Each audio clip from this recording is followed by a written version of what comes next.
আজকে আমরা যাচ্ছি হচ্ছে রাসের মেলাতে, আমাদের বাতকুলায় রাসের মেলা। আমি যাচ্ছি, দিদি যাচ্ছে, মা যাচ্ছে।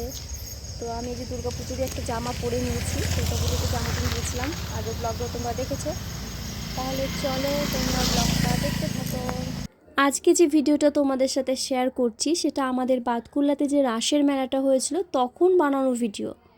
কোনো কারণে ভিডিওটা আপলোড করা হয়নি, এডিট করা হয়নি, তো আজকে ভাবলাম চলো আপলোডটা করেই দিই, তো সেই জন্য আপলোড করা হলো।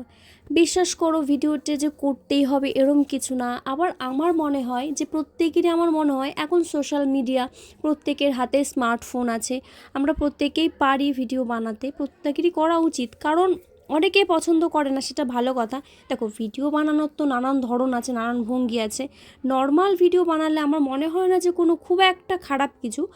তো আমার মনে হয়, আমার এরকমও আছে আমার ভিডিওতে কেউ দেখেও না সেরকম একটা, খুব কম লোকই দেখে।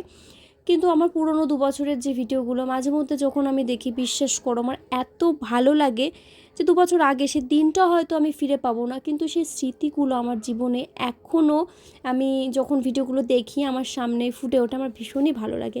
তো এই ভালো লাগে থেকে আমার ভিডিওটা করা, আমার ভালো লাগছে। আর আমি ভবিষ্যতেও মাঝে মধ্যে ভিডিওটা এইভাবে আপলোড করতে থাকবো, শুধুমাত্র নিজের জন্য, নিজের স্মৃতিচারণের জন্য। আর অবশ্যই তোমাদের যদি ভালো লেগে থাকে অবশ্যই দেখবে, কমেন্ট করবে। তো চলো কথায় কথায় তোমাদের দেখিয়ে দিই। দেখো আমি চলে এসেছিলাম আজকে নারায়ণপুরে। ফার্স্টে থিমগুলো তোমরা দেখতে পেয়েছো, ভীষণই সুন্দর থিম। তারপরে দেখো এই পুজো প্যান্ডেলে এসে কিন্তু আমার একটু ঝামেলা শুরু হয়ে গেছিলো, তোমরা এই ভিডিওটাতে দেখতে পাবে।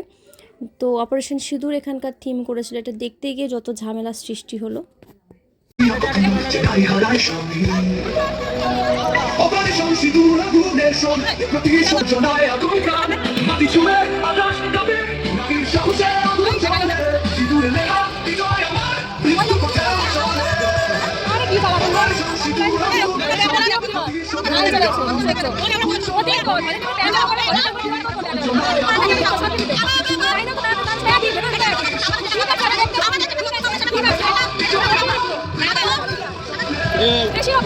মেলা থেকে বাড়ি এসেছি, দেখো বাবা কত খাবার এনেছে, আমার প্রিয় প্রিয় খাবার। ভীষণ মিষ্টি খেতে পছন্দ করি, আমরা প্রত্যেকেই মিষ্টি লাভার। তো রাতে খাবো এই সমস্ত জিনিস।